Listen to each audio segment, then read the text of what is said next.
All right, welcome to the next question of the Indian Contract Act. और ये है bailment के contract के ऊपर। इसे मैं लिखने नहीं वाली हूँ, पर इसे जस्ट डिस्कस करने वाली हूँ क्योंकि इट्स वेरी इजी।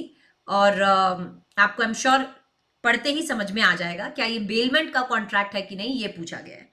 राइट, तो सबसे पहले बेलमेंट का कॉन्ट्रैक्ट है कि नहीं, तो आप सबसे पहले डिफाइन कर दोगे बेलमेंट क्या होता है। बेलमेंट मतलब when goods are delivered from one person to another, there is change of possession of goods from the baler to the bailee, and the goods are delivered from one person to another for a purpose. किसी purpose के लिए goods deliver किए जाते हैं। And when the purpose is accomplished, जब वो purpose accomplish हो जाता है, द गुड्स आर रिटर्न्ड और disposed of as per the wishes of the bailor. तो इसे क्या कहते हैं? बेलमेंट कहते हैं।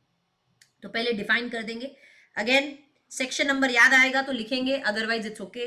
बेलमेंट मतलब गुड्स का delivery from one person to another, मतलब गुड्स का पोजेशन बदल रहा है, ओनरशिप चेंज नहीं होती है। एंड किसी पर्पस के लिए गुड्स को दिया जाता है, फॉर सम पर्पस, और जब पर्पस कंप्लीट हो जाता है तो गुड्स को रिटर्न कर दिया जाता है या डिस्पोज ऑफ कर दिया जाता है एज पर द विशेस और डायरेक्शन ऑफ द बेलर। तो ये होता है बेटा बेलमेंट। पहला क्वेश्चन पूछा जा रहा है क्या ये बेलमेंट है कि नहीं। विकास ने अपनी कार को पार्किंग लॉट में पार्क किया, उसको लॉक कर दिया और चाबी अपने पास रख ली। तो अगर आपने चाबी अपने पास रख ली तो पोजेशन तो ट्रांसफर हुआ ही नहीं। Goods have to be delivered from one person to another, मतलब there has to be a change in the possession. Now there is no change in the possession, so hence this is not a bailment. तो ये bailment नहीं है। Second, seizure of goods by the custom authorities, क्या ये bailment है? Yes, because the possession is transferred.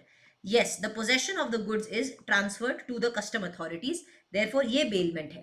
तो छोटा सा क्वेश्चन है, कभी भी आए तो पहले बेलमेंट क्या होता है उसे एक्सप्लेन करो, उसके बाद आप इन दो क्वेश्चंस का यस नो में और छोटा सा डिफाइन, छोटा सा रीजन लिखकर आंसर लिख सकते हैं। तो ये था आपका क्वेश्चन नंबर 3 जो कि बेलमेंट के यूनिट के ऊपर था ऑफ इंडियन कॉन्ट्रैक्ट एक्ट। ये तो हमने बहुत ही जल्दी डिस्कस कर दिया। अब इसके बाद हमारा नेक्स्ट क्वेश्चन रहेगा, प्रोबेबली वो लास्ट क्वेश्चन रहेगा जिसे हम लिखकर प्रैक्टिस करेंगे।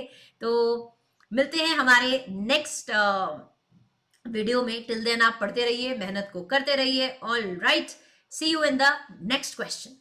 Bye bye.